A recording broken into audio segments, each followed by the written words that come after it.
আগামী শিক্ষাবর্ষে আরও ৫টি নতুন একলব্য মডেল আবাসিক বিদ্যালয় শুরু হতে চলেছে রাজ্যে।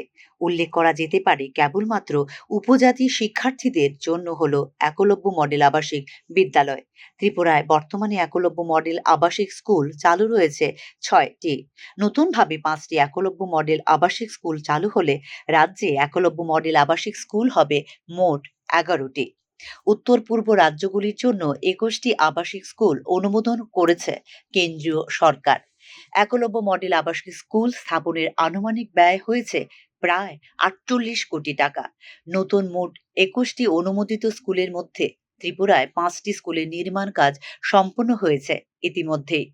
রূপাইছড়ি, করবুক, পদ্মবিল, ডুম্বুরনগর এবং গাবর্দিতে নির্মাণ করা হয়েছে একলব্য স্কুলগুলি। এই সবগুলি স্কুলই নির্মাণ করা হয়েছে আদিবাসী অধ্যুষিত এলাকায়। National education society for tribal স্টুডেন্টসের নির্দেশিকা অনুসারে পরিচালিত হয় একলব্য মডেল আবাসিক বিদ্যালয়গুলি। আগামী জুন মাস থেকেই ৫টি নতুন আবাসিক বিদ্যালয়ের ভর্তি প্রক্রিয়া শুরু করার সিদ্ধান্ত নিয়েছে রাজ্য সরকার। ইতিমধ্যেই ভর্তির জন্য আবেদনপত্র আহ্বান করা হয়েছে প্রস্তাবিত ৫টি স্কুলে। প্রবেশিকা পরীক্ষার ফলাফলের ভিত্তিতে ভর্তি করা হবে স্কুলগুলিতে। একলব্য মডেল আবাসিক স্কুলগুলি ষষ্ঠ শ্রেণী থেকে দ্বাদশ শ্রেণী পর্যন্ত লাগু হয় কেন্দ্রীয় মাধ্যমিক শিক্ষা বোর্ডের পাঠ্যক্রম। শিক্ষাকর্মী সহ অন্যান্য কর্মীদের নিয়োগ করে NESTS।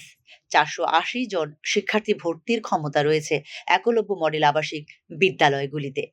Bureau report, news now.